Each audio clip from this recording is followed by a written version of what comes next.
Dear students, very good morning to all of you.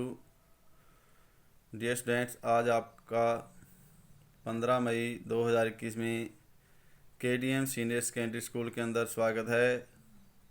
तो आज हम प्यारे बच्चों आपको 9th SST के अंदर इकोनॉमिक्स का लेसन नंबर 2 जिसका नाम है संसाधन के रूप में लोग, उसके क्वेश्चंस कराएंगे। तो सबसे पहले देखिए स्टूडेंट, संसाधन क्या होते हैं। ऐसी कोई भी वस्तु, कोई भी चीज़ जो हमारे लिए उपयोगी होती है उसको हम संसाधन कहते हैं। जिसका प्रयोग हम करते हैं किसी वस्तु का, वो क्या कहलाती है हमारे लिए? संसाधन।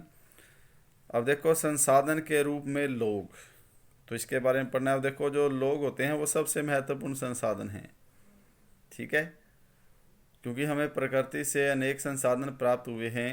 अगर उसका हम प्रयोग ही नहीं करेंगे तो उसका कोई फ़ायदा नहीं।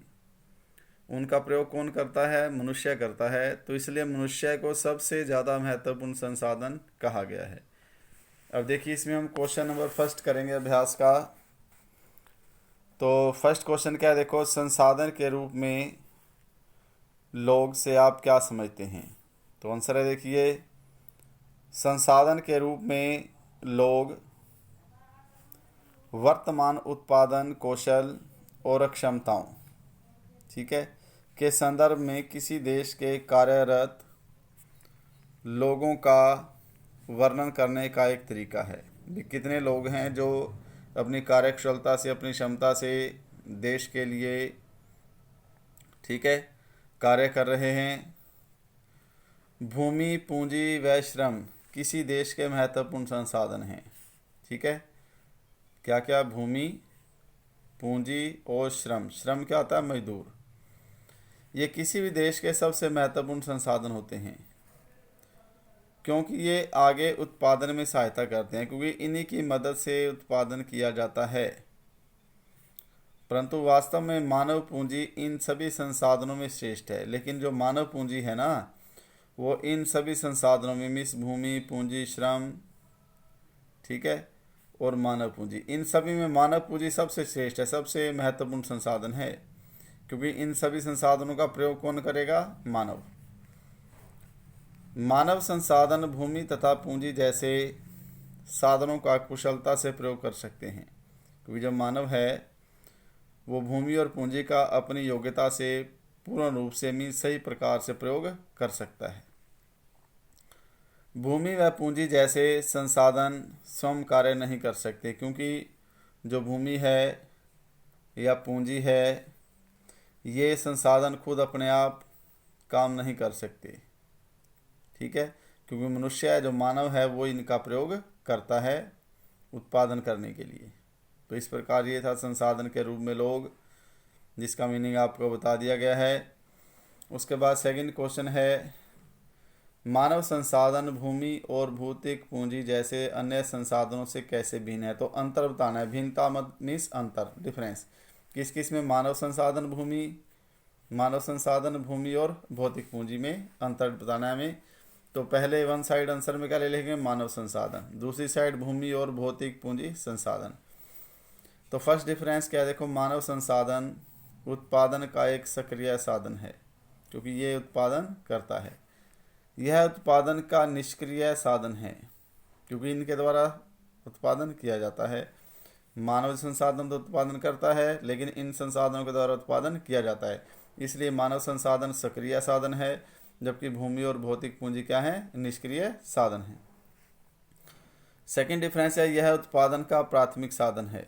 कौन? मानव, क्योंकि इसी के द्वारा उत्पादन किया जाना है। यह उत्पादन का द्वितीयक साधन है, क्योंकि इनका केवल प्रयोग होना है उत्पादन करने के लिए, ठीक है।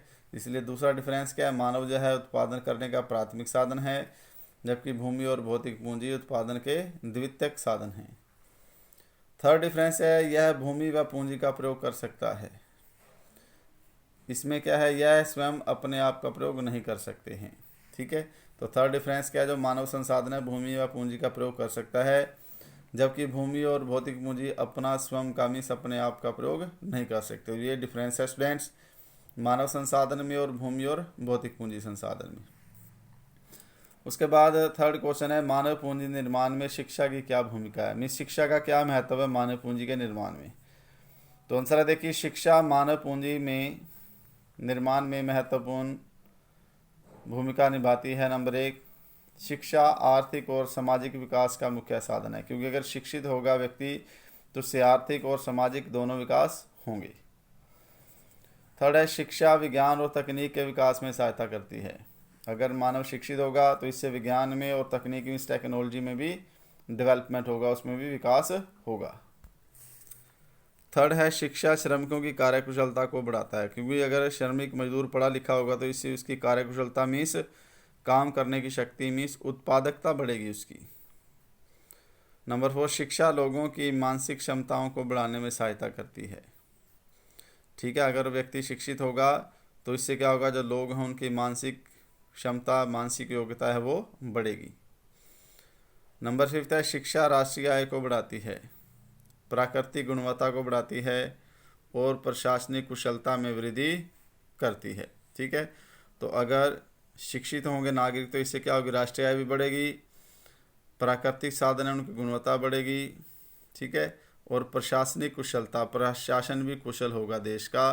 तो ये सभी शिक्षा के महत्व हैं जो मानव पूंजी को विकसित करने में महत्वपूर्ण भूमिका निभाती है। तो स्टूडेंट्स, ये क्वेश्चन आज आपको यहाँ तक करने हैं, इनको डेली राइट भी करते रहें और अपने सब्जेक्ट टीचर से चेक भी कराएं। Thank you.